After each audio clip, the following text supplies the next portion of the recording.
आज आप हजरात के सामने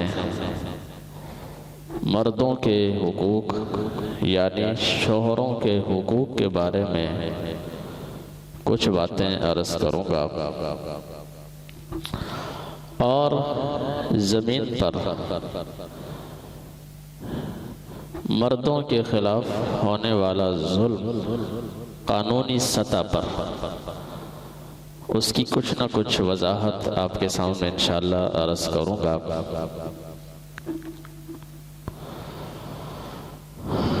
सबसे पहले तो ये बात समझें कि आप सल्लल्लाहु अलैहि वसल्लम ने इरशाद फरमाया, सही बुखारी सही मुस्लिम में ये रिवायत मौजूद है कि मेरे बाद मर्दों पर सबसे बड़ा फितना, सबसे बड़ी आजमाइश औरतों की है।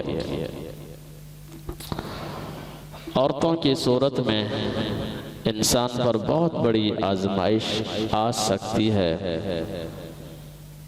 उस आजमाइश से बचने के लिए हमें हुक्म है हम दुआएं करें, अल्लाह से आफियत मांगें, अल्लाह ताला से अमन का सवाल करें, अल्लाह ताला से रहमत का सवाल करें। लेकिन मेरा भाइयों, जिन घरों में औरतों ने आग लगाई हुई है खुला की सूरत में, तलाक लेने की सूरत में, वो घर दुनिया में ही जहन्नम का नमूना बन चुके हैं। अच्छा भला बसा हुआ घर बर्बाद हो चुका है, बच्चे बिखर चुके हैं। एक मर्द दूसरे मसाइल से इतना नहीं टूटता, कारोबार में नुकसान हो जाए या कोई और परेशानी आ जाए, इंसान इतना नहीं टूटता जितना कि औरत यानी बीवी की तरफ से मुसीबत आए, बीवी अदालतों में घसीटे और झूठे इल्ज़ामात लगाकर अदालतों में पहुंच जाए, उससे मर्द टूट जाता है। बेहद परेशानी। तो इसलिए आप अलैहिस्सलाम ने क्या फरमाया कि मर्दों पर सबसे बड़ा फितना, सबसे ज़्यादा नुकसानदेह फितना वो औरतों का फितना है। तो बहरहाल अल्लाह ताला ने शोहरों को, मर्दों को औरतों पर फजीलत अता फरमाई, दर्जा अता फरमाया। सूरह बकरा में अल्लाह ताला ने क्या फरमाया, वलिर्रिजाली अलैहिन्ना दरजा, कि हमने मर्दों को औरतों पर दर्जा अता फरमाया, फजीलत अता फरमाई। वल्लाहु अजीज़ुन हकीम। क्यों? क्योंकि वो गालिब है, वो दे सकता है, जिसको चाहे दर्जा दे दे, जिसका बढ़ा दे, जिसका घटा दे। अब इंसान का दर्जा अल्लाह ने बढ़ाया जानवरों से, तो इसमें अल्लाह की मर्जी, वो गालिब है, हकीम, हिकमत वाला है। अल्लाह की हिकमतें हैं कि अल्लाह ने मर्दों को फजीलत दी औरतों पर। इसकी हिकमतें क्या है हम सब जानते हैं कि शौहर मर्द, उसकी हुक्मरानी, उसकी फौकियत जब तक उस घर में कायम है वो घर सही चलता है, और जब शौहर को ही किसी खातिर में ना लाया जाए तो फिर वो घर सही समझ नहीं चलता। एक सहाबी आप अलैहिस्सलाम की खिदमत में आई। आपने सहाबी औरत से पूछा कि शादीशुदा हो या बगैर शादी की? फरमाया कि शादीशुदा। फरमाया कि शौहर के बारे में तेरा क्या सलूक है? उस औरत ने कहा कि या रसूल अल्लाह सल्लल्लाहु अलैहि वसल्लम, मैं हत्तल इम्कान अपने शौहर की खिदमत करती हूँ, जितनी मेरे अंदर ताकत है मैं उसकी इताअत करती हूँ, फर्मा बरदारी करती हूँ। तब जाकर आपने क्या फरमाया? उस सहाबिया खातून से फरमाया कि तेरा शौहर तेरे लिए जन्नत भी है, जहन्नम भी है।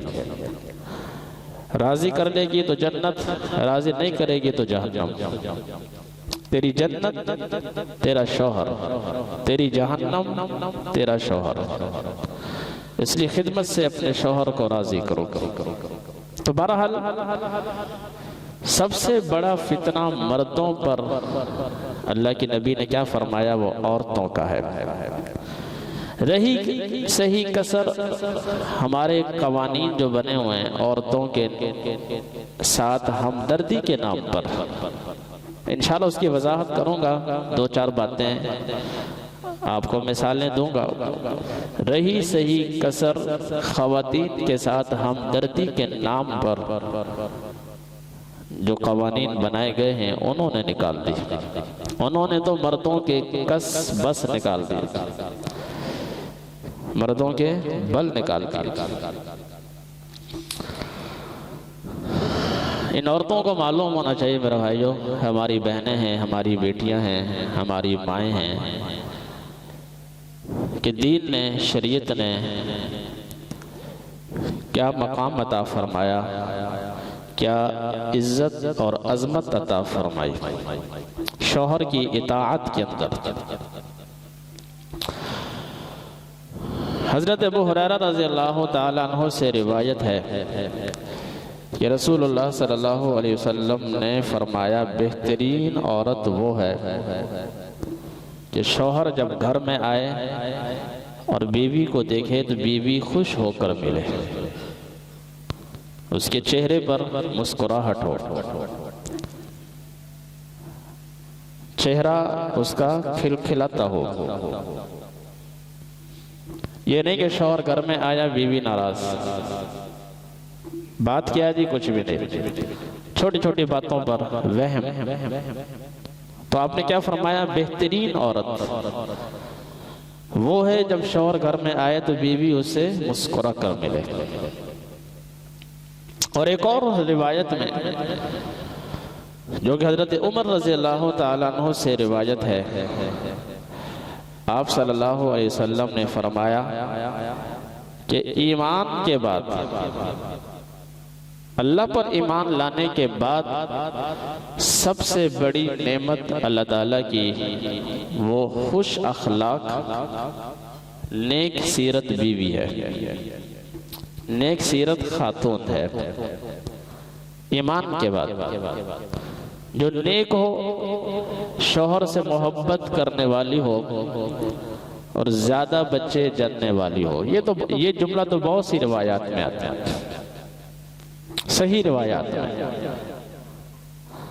हत्ता कि खुतबा निकाह में बहुत से उलमाए कराम हदीस पढ़ते हैं, मुस्तनद हदीस है, तज़व्वजुल वलूद अल वदूद, ये हदीस शरीफ के अल्फाज हैं कि निकाह करो उस औरत से जो मोहब्बत करने वाली हो अपने शौहर से और ज्यादा बच्चे जनने वाली हो। तो हुजूर ने क्या फरमाया? ईमान लाने के बाद इंसान के लिए अजीम नेमत अल्लाह रब्बुल इज्जत की खुश अखलाक औरत, नेक औरत। और एक हदीस में आप सल्लल्लाहु अलैहि वसल्लम ने फरमाया कि 3 मुसीबतें इंसान की कमर तोड़ देती हैं। हजरत अब्दुल्लाह बिन अमर से ये रिवायत है। तफसीर दुर्र मंसूर में अल्लामा जलालुद्दीन सुयूती रहमतुल्लाह अलैह ने ये रिवायत नकल फरमाई। मुसन्नफ इब्ने अबी शैबा हदीस की किताब है। हजरत अब्दुल्लाह बिन अमर से रिवायत है, 3 मुसीबतें इंसान की कमर तोड़ देती है। 3 मुसीबतें। एक, जालिम हुक्मरान, जालिम बादशाह, करप्ट हुक्मरान, अवाम की कमर को तोड़ के रख देते थे। जैसा कि बदकिस्मती से हमारे मुल्क में ये 70 साल से सिस्टम चल रहा है। बिजली के बिल्स आते हैं, गैस के बिल्स आते हैं, पड़ते ही इंसान की कमर टूट जाती है। ये इनकी करप्शन और इनके जुल्म की वजह है। तो जालिम हुक्मरान इंसान की कमर तोड़ के रख देते हैं। महंगाई, टैक्सेस, अजीब अजीब मुसीबतें खड़ी कर देते हैं आवाम के लिए। आवाम बेचारी पिस के रह जाती है। इसी वजह से आप सल्लल्लाहु अलैहि वसल्लम से पूछा गया, या रसूल अल्लाह सल्लल्लाहु अलैहि वसल्लम क़यामत कब आएगी? फरमाया बड़ी क़यामत को छोड़ो, अगर तुम्हारे हुक्मरान नाअहल हुक्मरान, जालिम हुक्मरान करप्ट तुम पर बन जाएं तो तुम्हारी तो क़यामत शुरू है। बड़ी क़यामत छोड़ो, तुम्हारी क़यामत शुरू है। जिस तरह मरने वाले के बारे में क्या फरमाया कि जो आदमी मर जाए उसकी क़यामत शुरू हो जाती है, कब्र के अंदर जन्नत और जहन्नम के आसार नमूदार हो जाते हैं। इसी तरह फरमाया कि जिस मुल्क और कौम पर जालिम हुक्मरान नाअहल हुक्मरान मुसल्लत हो जाएं तो उस कौम की क़यामत ही क़यामत है। क़यामत ही मेरा भाई। महंगाई के नाम पर आए रोज कोई ना कोई जलजला बर्पा होता है, तूफान हमारे कानों में सुनने को मिलता है। तो ये मुसीबत जालिम हुक्मरान इंसान की कमर तोड़ देता है। दूसरी मुसीबत जो इंसान की कमर तोड़ता है वो है बुरा पड़ोसी। अगर मेरे आपके पड़ोस में कोई बद अखलाक शख्स आ जाए, मुतकब्बिर हो, बुरा हो, जो मेरी अच्छाइयों को तो छुपाए और मेरी बुराई को उछाले, फरमा कि जो बुरा पड़ोसी है ये भी इंसान की कमर तोड़ देता है। अब ये अलग मौजू मेरे भाइयों, पड़ोसी के बारे में अल्लाह ताला ने, दीन ने, शरीयत ने क्या तालीमात दी हैं। अपने पड़ोसी का हक है उसको तकलीफ ना पहुंचाई जाए, ये अलग तालीमात हैं। तीसरी मुसीबत जो इंसान की कमर तोड़ के रख देती है वो है बद अखलाक और बद जुबान औरत, बीवी। ये हुजूर ने फरमाया बद अखलाक बीवी हो, बद जुबान बीवी हो, इंसान की कमर तोड़ के रख देती है। और इसके मुकाबले में एक और हदीस है, 3 चीजें सआदतमंदी की अलामत है। 3 चीजें हजरत साद बिन वकास अबी वकास रज़ियल्लाहु ताला अन्हु से रिवायत। इंसान की खुशकिस्मती से मुताल्लिक वो 3 चीजें। नंबर 1, खुला घर मिल जाए, जिस घर में सहूलियात हो, अच्छा घर हो, कुशादा घर हो, सआदतमंदी की अलामत। नंबर 2, तेज सवारी मिल जाए, जो सवारी आपको रिश्तेदारों से मिलाए, दोस्तों से मिलाए।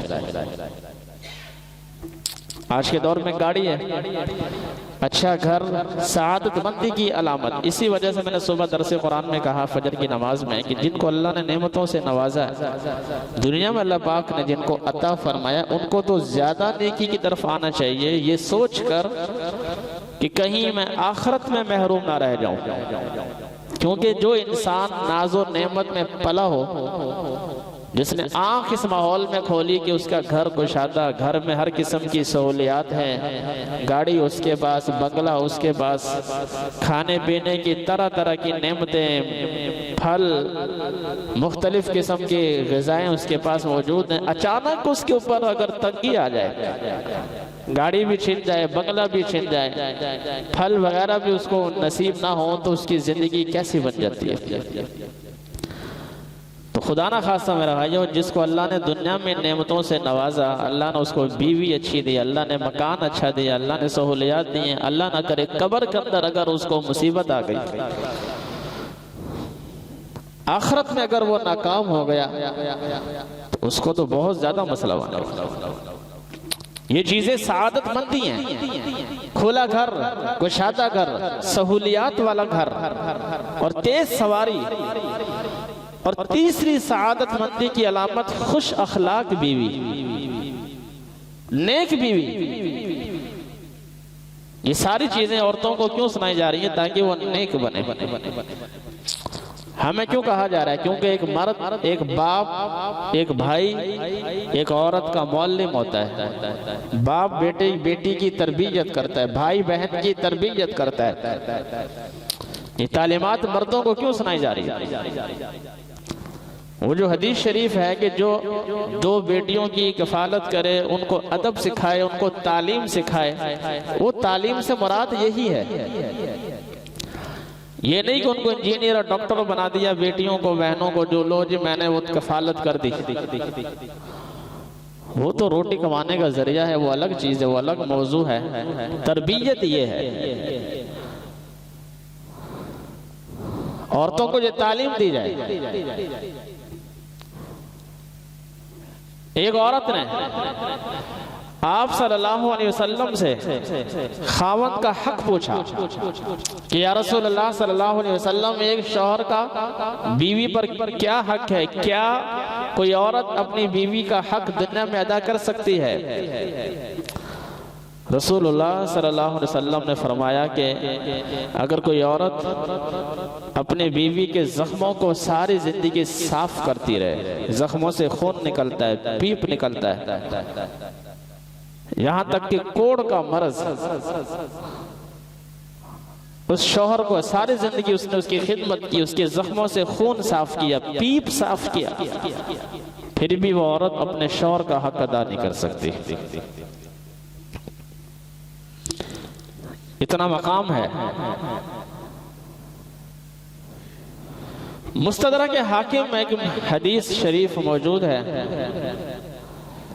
एक आदमी आप अलैहिस्सलातु वस्सलाम के पास आया और अर्ज किया कि या रसूल अल्लाह सल्लल्लाहु अलैहि वसल्लम, अगर आप अल्लाह के नबी हैं तो कोई निशानी दिखाएं ताकि मैं आपको नबी मान लूं। बसा औकात अल्लाह ताला के हुक्म से आप मौजज़ा जाहिर फरमा देते थे। वैसे तो कुरान मजीद की आयत की रोशनी में आम उसूल यह है कि फरमाइशी मुतालबा हर शख्स का पूरा नहीं किया जाता। कुरान मजीद की आयत में मौजूद है, ये नहीं कि जो बंदा भी मुतालबा करे पैगम्बर वो जाहिर कर दे, ऐसा नहीं होता। लेकिन बसा औकात हो जाता। आपने उस आदमी से कहा कि उस सामने दरख्त है, उसको बुलाओ, उसको आवाज दो। दरख्त को आवाज दी, वो चलकर हुजूर अलैहिस्सलातु वस्सलाम के पास आया।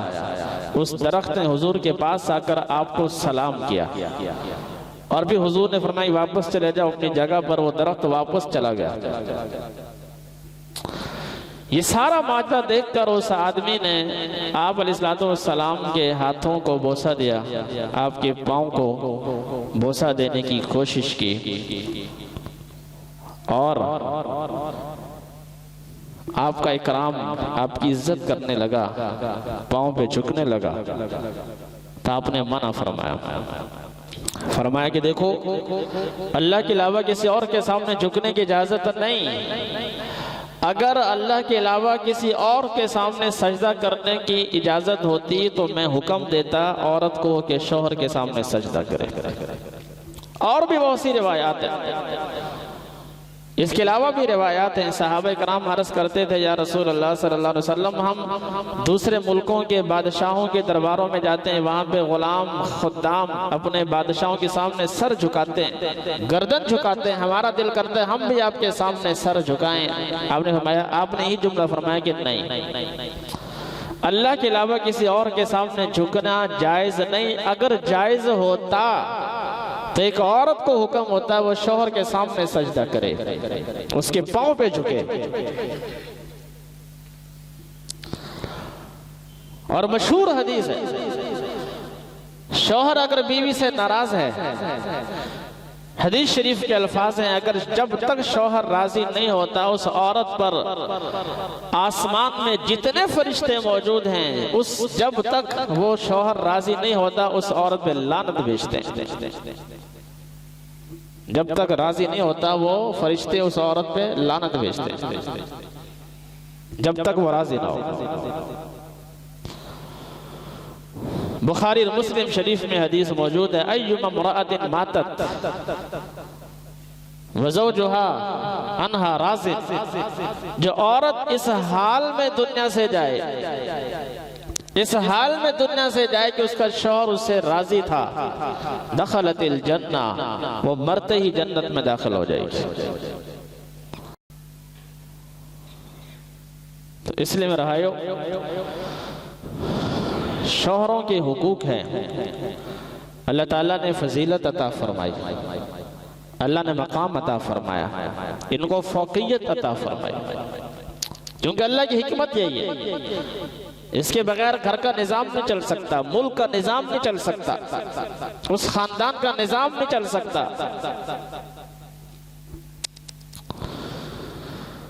इमाम शाफी रहमतुल्लाह अलैह ने फरमाया, और इस शरीयत का हुक्म है कि अल्लाह ने मर्द को कैसे मकाम दिया औरत के ऊपर।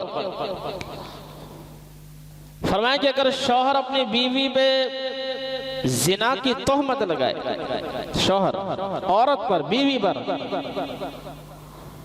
तो उस तोहमत लगाने के जुर्म में शौहर को कोड़े नहीं मारे जाएंगे। हालांकि आम उसूल यही है, अगर कोई शख्स किसी गैर औरत पर जिना का इल्जाम लगाए तो शरीयत क्या कहती है, 4 गवाह लाओ। अगर हैं तो ठीक है, वरना उस इल्जाम लगाने वाले को 80 कोड़ों की सजा कुरान ने बयान फरमाई। लेकिन अगर यही इल्जाम शौहर लगा रहा है बीवी पर, तो उसको कोड़े नहीं लगाए जाएंगे। फिर सूरह नूर में अल्लाह ताला ने उसके लिए अहकामात बयान फरमाए कि शौहर कस्में उठाएगा, 4 कस्में उठाएगा कि इस औरत ने जिना किया, जिना किया, जिना। 5वीं कसम उठाएगा कि मुझ पर अल्लाह की लानत अगर मैं झूठा हूं। बस ये 5 कसमें लेकर शौहर का रास्ता खाली कर दिया जाएगा। क्यों? ये मकाम है। इसके बरक्स अगर बीवी शौहर पे इल्जाम लगाती है बुराई का, जिना का, तो बीवी के लिए वही उसूल है, 4 गवाह लाए वरना 80 कोड़े लगेंगे। ये उसूल शौहर के लिए नहीं। जिस तरह बाप अगर अपने बेटे को मारता है तो बाप पर किसास नहीं, लेकिन अगर आम बंदा किसी दूसरे को मारता है तो उसका किसास है, उसका बदला दिलवाया जाएगा अदालती सतह पर, लेकिन बाप के ऊपर नहीं। इसी तरह शौहर, अल्लाह अकबर, मशहूर रिवायात हैं, एक नहीं कई रिवायात हैं। हजरत अली रज़ी अल्लाह तआला अन्हु से भी, हजरत हसन बसरी से भी, हजरत हसन रज़ी अल्लाह तआला अन्हु और भी बहुत से अहबाब से रिवायत मनक़ूल है कि एक औरत आप सल्लल्लाहु अलैहि वसल्लम की खिदमत में हाजिर हुई और हुजूर की खिदमत में अपने शौहर की शिकायत की और कहा कि या रसूल अल्लाह सल्लल्लाहु अलैहि वसल्लम, मुझे मेरे शौहर ने थप्पड़ मारा है, मुझे उसका बदला दिलवाएं। मारने के निशानात भी थे चेहरे पर, मुझे उसका बदला दिलवाएं।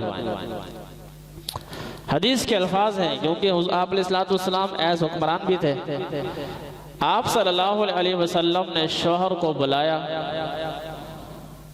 और इरादा फरमाया कि किसास दिलवाया जाए। जिस तरह शौहर ने थप्पड़ मारा है, उसी तरह शौहर को भी थप्पड़ मरवाया जाए, बीवी से या किसी और से। हुजूर ने इरादा फरमाया। उसी वक्त इसी इरादे में थे, सूरह निसा की आयत नंबर 34 नाजिल हुई, जिसमें अल्लाह ताला ने ये आयत नाजिल फरमाई कि अर्रिजालु क़व्वामूना अलन निसाए, कि अल्लाह ने मर्दों को औरतों पर मकाम और फजीलत दी है। फजीलत क्यों दी? अल्लाह का उसूल है, बिमा फज़्ज़लल्लाहु बाज़हुम अला बाज़िन, कि जिसको चाहे फजीलत दे दे, उसे कोई रोक नहीं सकता, वो गालिब है। फसालिहातु क़ानितातुन हाफ़िज़ातुन, बस नेक औरतें वो हैं जो शौहरों की इताअत करें, जो फर्मा बरदारी करें और शौहर की गैर मौजूदगी में शौहर के माल की और अपनी इज्जत की हिफाजत करें। नेक औरतें वो हैं। फसालिहात, ये आयत आगे भी है, वल्लाती तखाफूना नुशूज़हुन्ना। पिछले जुम्मे मैंने आपके सामने अर्ज कर दिया कि जो औरत ना फरमानी करे उसके लिए वो 4 मरहले बयान फरमाए। वो बात की बात है। पहला हिस्सा ये, जब ये आयत नाजिल हुई तो आप सल्लल्लाहु अलैहि वसल्लम ने फरमाया कि मैंने कुछ और इरादा किया कि इस औरत को बदला दिलवाऊं, लेकिन अल्लाह ने किसी और का इरादा फरमाया। चुनांचे आप अलैहिस्सलाम ने वो किसास नहीं लिया। आयत नाजिल होने के बाद जिसमें तालीमात थी कि मर्द औरतों के ऊपर उनको मकाम है, फजीलत है, लिहाजा अगर किसी मर्द ने औरत को थप्पड़ लगाया तो उसके बदले में मर्द को थप्पड़ नहीं लगाया जाएगा। ये एक रिवायत नहीं, बेशुमार रिवायत है।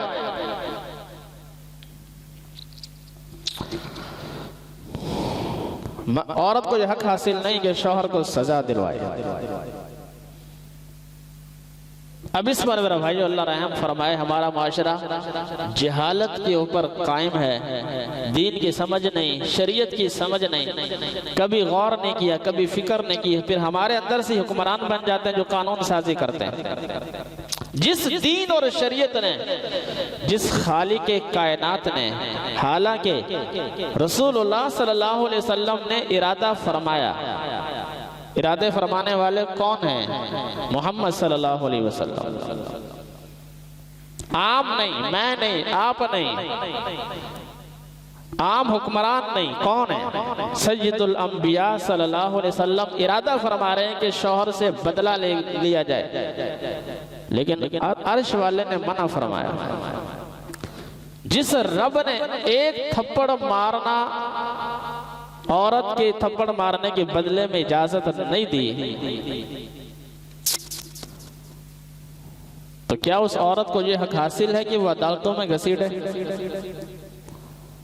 आपको मालूम है कुछ अरसा पहले कानून बना कि अगर शौहर बीवी को मारे तो पुलिस में रिपोर्ट करवा सकती है, उसको बदला दिलवाया जाएगा।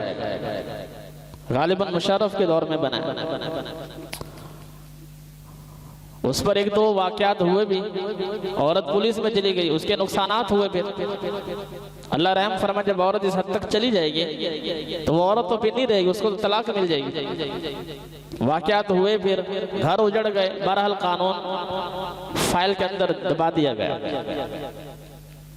लेकिन बनाने वालों ने कोशिश की शरीयत के खिलाफ, दीन के खिलाफ। इसी तरह मेरे भाइयों, ये कानून तो एक्टिव मुतहर्रिक है, चलो वो तो दब गया। शौहर ने बीवी को 2 थप्पड़ मारे, बीवी पुलिस में जाए, चली जाए, कानून तो बहरहाल शायद होगा, लेकिन मुर्दा हो चुका है। लेकिन ये तो आज भी मौजूद है और एक्टिव मुतहर्रिक है। किसी शौहर का, किसी औरत का शौहर दूसरी शादी कर ले, अब दूसरी शादी सही है या गलत, इस पर तो मैं नहीं जाता। इस मौजू पर बात करना बहुत से अहबाब नाराज भी होते हैं, बीच में तावीलें निकालते हैं, अजीब अजीब तरह की बातें। वो मसला अलग है, लेकिन मैं अर्ज ये कर रहा हूं कि कानून मौजूद है और मुतहर्रिक है कि वो औरत अपने शौहर को 2 साल की सजा दिलवा सकती है। अल्लाह अकबर, इन्ना लिल्लाहि व इन्ना इलैहि राजिऊन। जहां दीन ने, कुरान ने, शरीयत ने, रब्बे जुल जलाल ने एक थप्पड़ का बदला दिलवाने की इजाजत नहीं दी,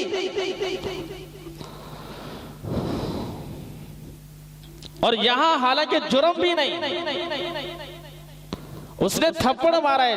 थप्पड़ मारना एक किस्म का कुछ ना कुछ जुर्म है, कुछ ना कुछ, ये तो जुर्म भी नहीं। 2 साल की सजा, और ये कानून मुतहर्रिक है। बनाने वाले कौन है? 2 साल की सजा दिलवा सकती है।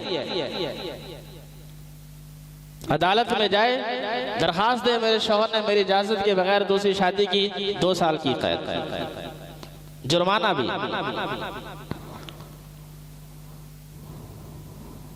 अल्लाह ने मर्द को मकाम दिया मेरे भाइयों। इसका मतलब यह है अगर इसी कानून के तहत रसूलुल्लाह सल्लल्लाहु अलैहि वसल्लम हयात होते, कानून यही होता इन जालिमों का, तो आप अलैहिस्सलाम ने जो शादियां फरमाई हैं पूछ के फरमाई। हजरत आयशा से पूछा, हजरत हफ्सा से शादी की, या हजरत हफ्सा से पूछ के शादी की हजरत सफिया से। तो इन जालिमों ने हुजूर को भी सजा दे दी। नबी की सुन्नत को सजा देना, पैगंबर को सजा देना, ये कुरान कह रहा है फलयहज़रिल्लज़ीना युखालिफूना अन अम्रिही अन तुसीबहुम फितनतुन औ युसीबहुम अज़ाबुन अलीम। लोगों डर जाओ, मेरे नबी की सुन्नत की मुखालफत मत करो, वरना दर्दनाक अजाब तुम पे नाजिल होगा। नबी की सुन्नत की मुखालफत न करो।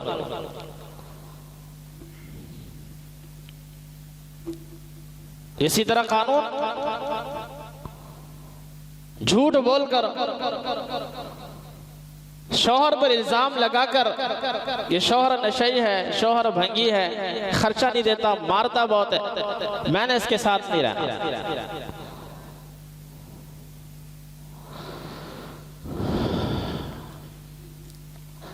आप देखें मेरे भाइयों, हम मगरिब की नकाली करते हैं। मगरिब में यह कानून है कि बाप अपनी औलाद को डांट नहीं सकता, मार नहीं सकता,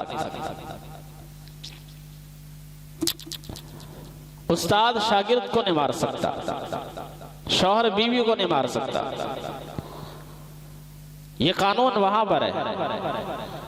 लेकिन कभी हमने मगरिब के घरानों में झांक कर देखा है?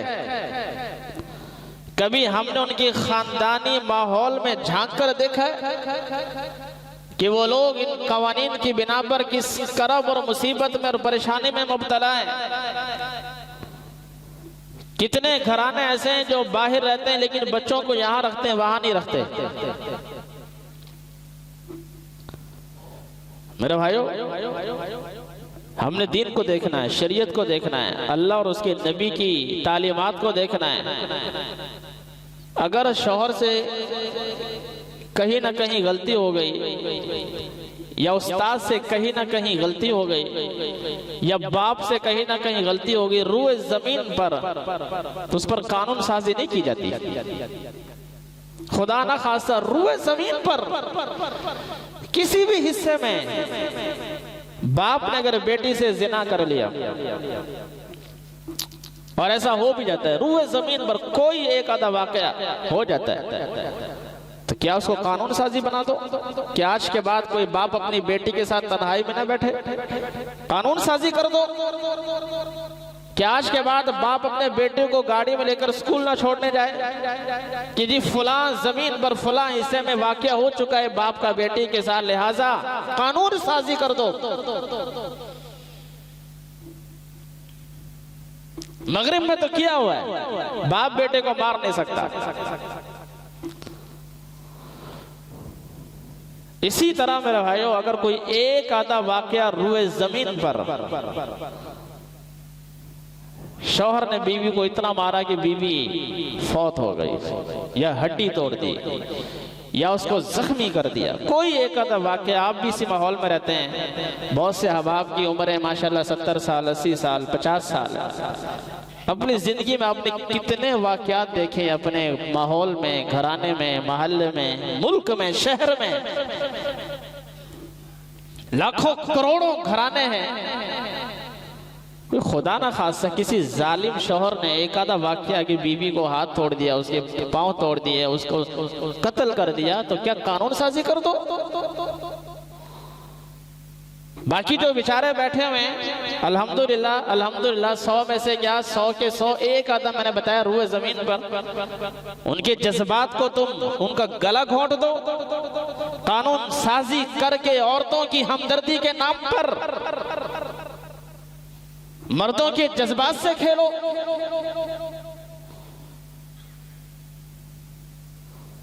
इसलिए मेरे भाइयों, मेरा ज्यादा मकसद यह है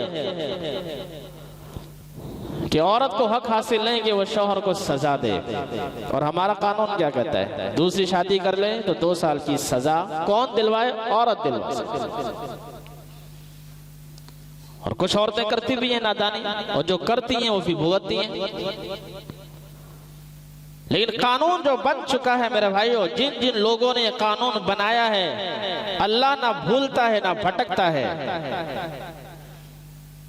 इसी तरह जो दूसरा कानून जिन्होंने बनाया है कि शौहर बीवी को मारे तो वो अदालत पुलिस में जाके अपने शौहर को सजा दिलवा सकती है मारने के ऊपर, ये सब अल्लाह की पकड़ में हैं और आएंगे। तो बहरहाल खुलासा क्या निकला मेरे भाइयों कि अल्लाह ने मर्द को फजीलत दी, मर्द को मकाम दिया। खुशबख्त औरत वही है जो अपने शौहर को दुनिया में राजी करे और इसी तरह दुनिया से चली जाए। अल्लाह हम सबको अमल की तौफीक।